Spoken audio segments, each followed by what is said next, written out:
The vision of Isaiah, the son of Amos, which he saw concerning Judah and Jerusalem in the days of Uzziah, Jotham, Ahaz, and Hezekiah, kings of Judah.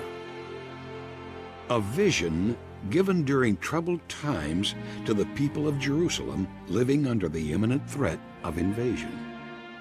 In 701, the king of Assyria, Sennacherib, Sargon's son, came over with his army and invaded the kingdom of Judah. We know from the Assyrian sources that they destroyed 46 of the cities of Judah. According to the vision, the Lord was trying to get the attention of a nation that had turned their backs on what he had said in the Torah and on him. Hear, O heavens, and give ear, O earth, for the Lord has spoken. Children I have reared and brought up, but they have rebelled against me. The vision expressed both warnings and hope for Isaiah's time, while including predictions that reached to the end of the age. But there was one part of the vision that sounded different, totally unexpected, a mysterious prophecy tucked in the 53rd chapter of Isaiah. In graphic detail, it spoke of a servant deliverer, whose identity seemed hidden in a kind of prophetic riddle. Kings shall shut their mouths because of him, for that which has not been told them they see, and that which they have not heard they understand. For centuries, many have tried to solve the mystery of Isaiah chapter 53 and identify this one whom the Lord calls my servant. In the ancient Targum, which is a rabbinic paraphrase of the Bible, it says, "Behold, my servant, the Messiah," and it adds the words, "the Messiah, will prosper." And so it is actually thinking of Isaiah 52:13 through 53:12. It says, this is the Messiah. So many passages, many citations could say, yes, this was a messianic passage. Behold my servant. He shall be high and lifted up, and shall be exalted. Many were astonished at you. He grew up before him like a young plant, and like a root out of dry ground. He was despised and rejected by men. From ancient times, Jewish interpreters understood Isaiah 52:13 through 53:12 to be a messianic passage. For example, in the Talmud, in Sanhedrin 98, it speaks of the Messiah. It asks the question, what is the Messiah's name? And it says, the sick one, for he shall bear our sicknesses, quoting from Isaiah 53. Surely he has borne our griefs and carried our sorrows. Yet we esteemed him stricken, smitten by God, and afflicted. But he was pierced for our transgressions. He was crushed for our iniquities. And with his wounds we are healed. The Jewish view that's always made the most sense to me in this has been to argue for the righteous remnant as a function of the collective as opposed to Israel as a whole, because we know Israel's history as a whole is not particularly righteous. So the nation as a whole doesn't qualify. But the idea that within Israel there are certain righteous ones who have faithfully represented God who could perhaps fit this role seems to me to be a plausible way to try and make the corporate argument. All we like sheep have gone astray. We have turned every one to his own way. And the Lord has laid on him the iniquity of us all.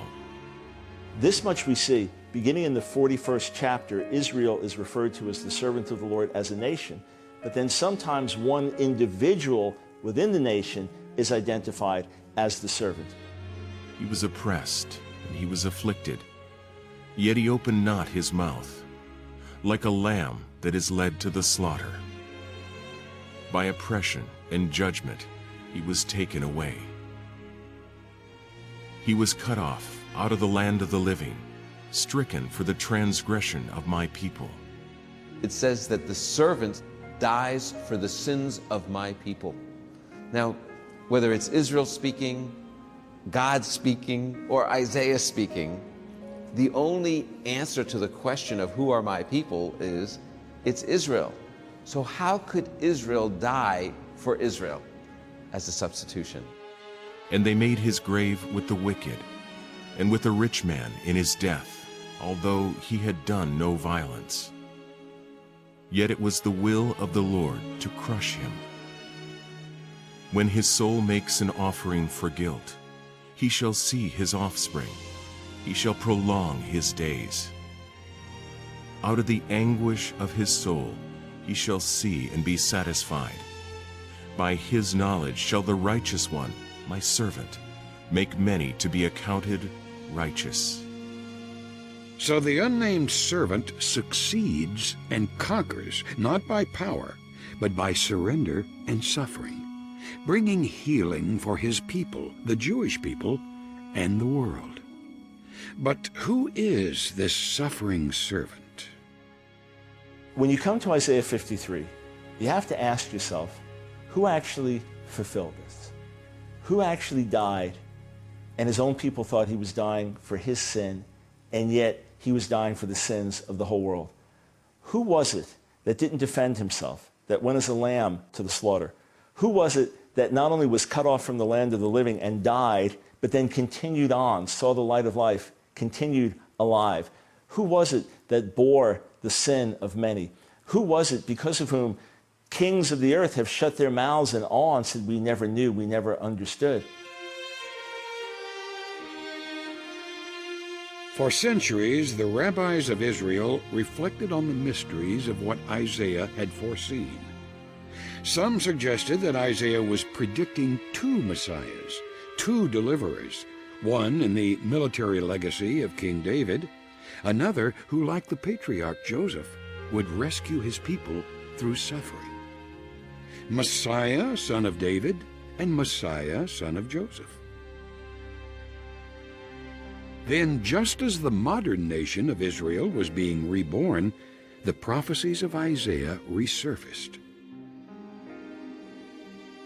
Ancient copies of the prophet, dated 100 years or more before the Christian era, were discovered at the lowest spot on earth, near the Dead Sea.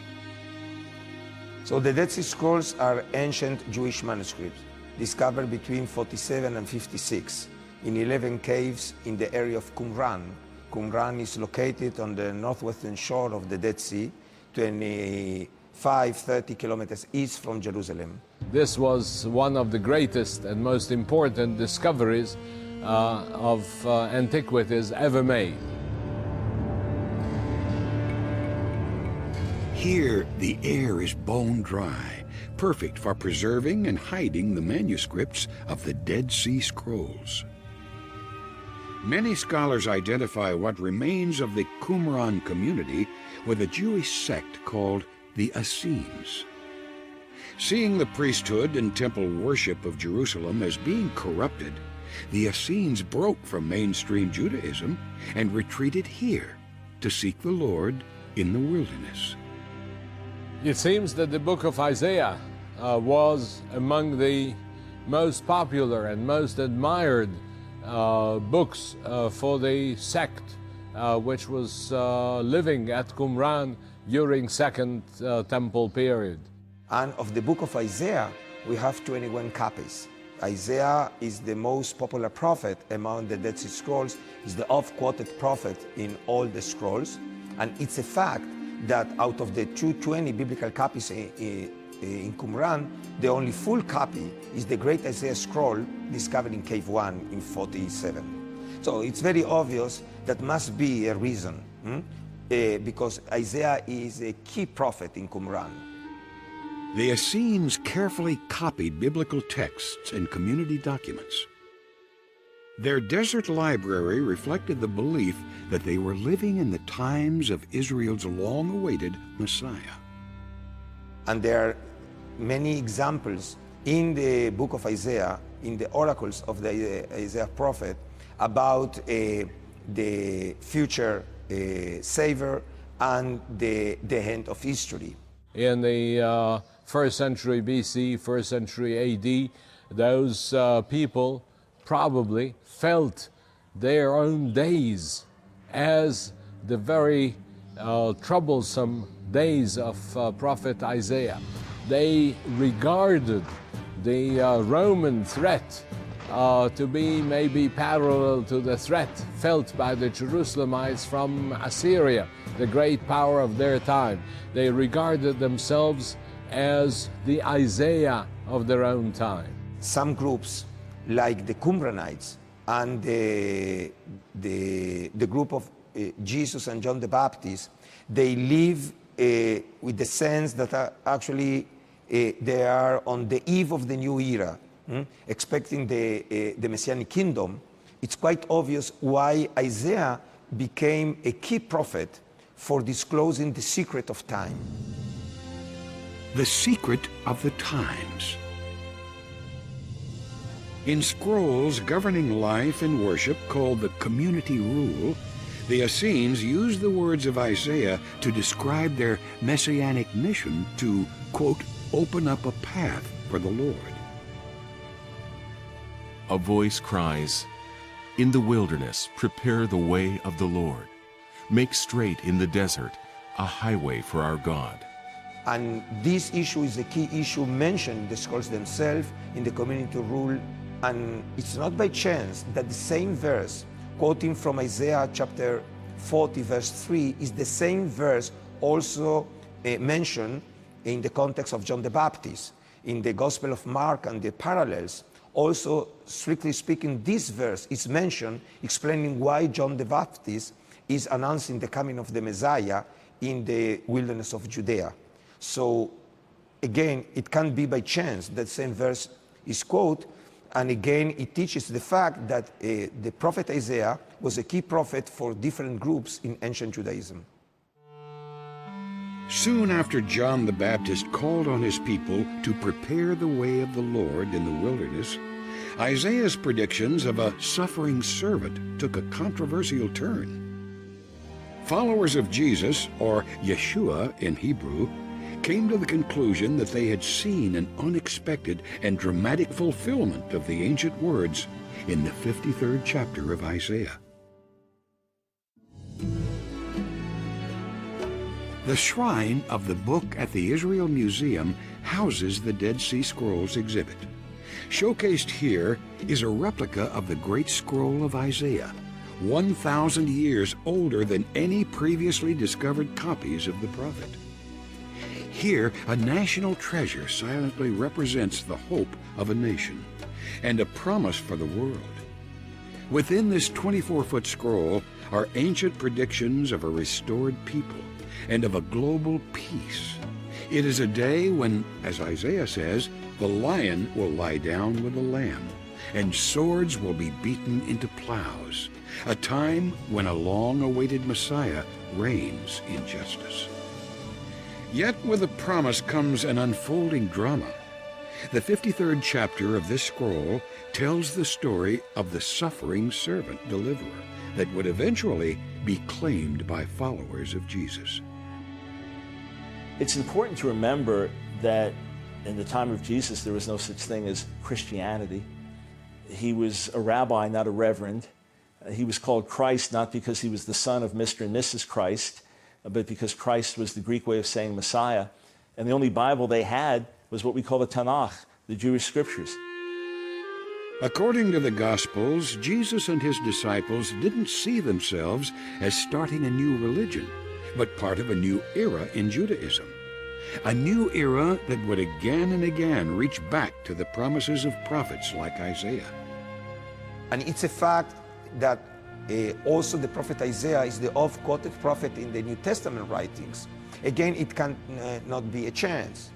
And there is another and very intriguing issue.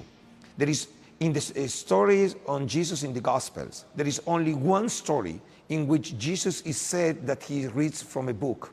There is only one story in only one version. In the Gospel of Luke, in chapter 4, we tells the story that when Jesus on Shabbat, he was in Nazareth.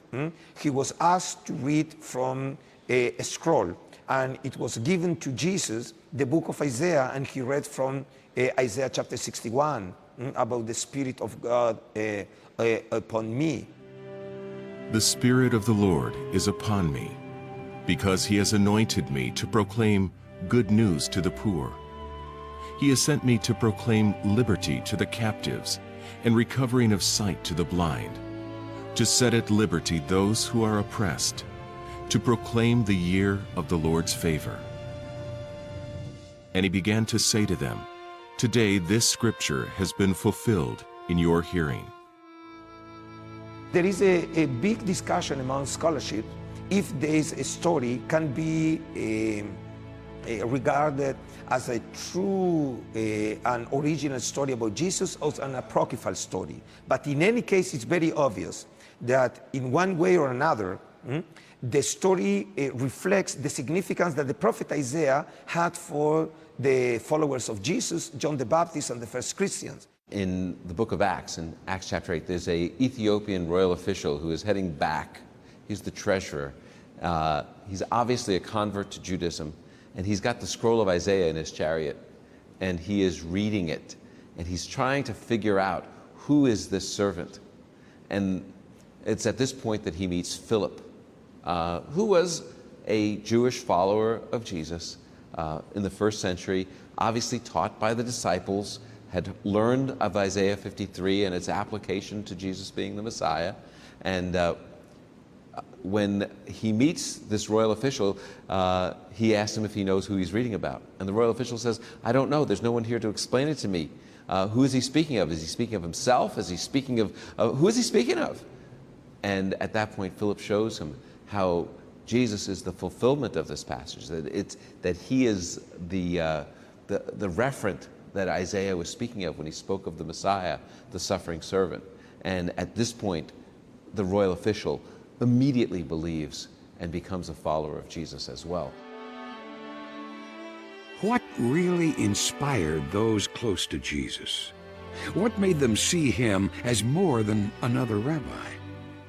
After the tragic and unexpected execution of their teacher, followers of Jesus claimed to be eyewitnesses of his resurrection. Before long, they were also seeing, in the 53rd chapter of Isaiah, an ancient portrait of the remarkable events they had just witnessed. In verse after verse, they saw detailed descriptions of the life of Jesus, his terrible sacrificial death, and even his resurrection. They saw Jesus as the unnamed suffering servant in the arresting portrait of Isaiah 53. In Isaiah 53, it's shocking to see the servant of the Lord experiencing a humiliating death, a horrific death. When it describes him, it talks about him being crushed for our iniquities. It describes him as being so beaten and so hurt that he's beyond recognition. It is a excruciating, humiliating, disfiguring death that he faces. It also describes him dying through piercing. It says he was pierced through for our iniquities. So it indicates that his death would include piercing. And the significance of his death is that it wasn't that he was dying because he did something wrong, but it says, all we like sheep have gone astray. We each have turned to his own way. But the Lord has laid on him, the servant, the iniquity of us all, the guilt of us all. In other words, what he is saying is that the servant is dying as a substitution to take the chastisement for our well-being. He is paying the punishment for our sins. His death, in effect, is a substitution. He is exchanging his life so that we can be forgiven. This description of the servant reads like it's a person, an individual, and remarkably like the story of Jesus. But traditional Judaism most often identifies the servant as the nation of Israel, who also suffered tragically. If I was reading it as a traditional rabbi, so I'm reading the Hebrew text, but I'm not just reading the text, I'm reading it with the major commentaries. And the primary commentaries on my page are going to be some of the commentaries from 11th, 12th, 13th centuries named Rashi and Ibn Ezra and Radak. These men are very important in traditional Judaism. I'm going to be reading it in light of what they say, and they're going to tell me that the servant of the Lord is Israel. And this is speaking of the suffering of the Jewish people, or the righteous remnant, the righteous minority within the nation.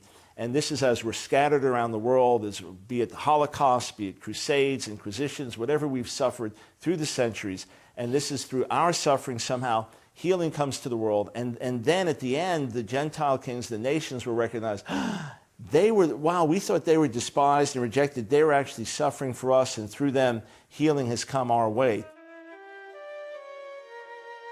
First century Israel certainly knew about suffering. Jesus wasn't the only one crucified. Some were still looking for Messiah, a deliverer, someone to free them from Roman occupation, to restore their kingdom. But it had been 400 years of silence, 400 years since there had been a word from the Lord, or a prophet to show them the way. Jesus and John the Baptist both enter the scene, but without a word about Roman oppression. Jesus did say, "Give to Caesar the things that are Caesar's, and to God the things that are God's." So it's not surprising that the rabbi from Nazareth didn't meet the expectations of many in Jerusalem. There's no question that the primary Jewish expectation of the Messiah, even among the disciples, would be one who would rule and reign and establish the kingdom and destroy the yoke of Rome and set the Jewish people free and bring the kingdom of God to the earth. That would have been the most common Jewish expectation. By contrast, according to the Gospels of the New Testament, Jesus presented himself humbly as the servant of Isaiah, conquering through surrender and suffering. He does it indirectly, which is how he actually does a lot of things. But he does it by saying that he came to give his life as a ransom for many, which is an allusion to the imagery of this text. He does it at the Last Supper. You know, the Last Supper is kind of like a last will and testament time with his disciples. And you say things when you know you're departing to people that they'll remember. And so he has this meal, and he takes what is Passover, what is the Passover, and changes the imagery and relates it all to himself. And in the midst of doing that, he says, he speaks about the blood being shed on behalf of the many. And so this is the blood of the new covenant. And so poured out for you and poured out for the many. We have two versions of these words in the Gospels, but the allusion is to Isaiah 53. And so Jesus is connecting himself with this sacrifice, being this servant. He tells at the same meal in Luke, he tells his disciples that he will be reckoned with the transgressors, which is a passage coming right out of this text. And Jesus took a cup, and when he had given thanks, he gave it to them, saying, "Drink of it, all of you. For this is my blood of the covenant, which is poured out for many for the forgiveness of sins. I tell you, I will not drink again of this fruit of the vine until that day when I drink it new with you in my Father's kingdom." So according to the Gospels, while anticipating his death, Jesus spoke of that future kingdom foreseen by Isaiah. And earlier in his life, Jesus stated his purpose was to serve and serve as a ransom, again quoting from Isaiah 53. For even the Son of Man came not to be served, but to serve, and to give his life as a ransom for many. However, Jesus didn't just link himself to one prophetic chapter in Isaiah, but to the whole of the Hebrew Bible. Do not think that I have come to abolish the law or the prophets. I have not come to abolish them, but to fulfill them. Centuries ago, the prophet wrote of the suffering of a heroic figure called my servant. Does the mystery still remain? Was that servant a nation that suffered?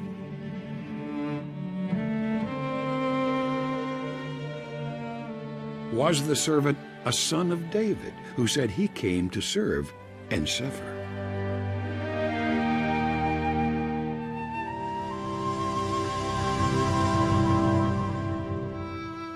we like sheep have gone astray.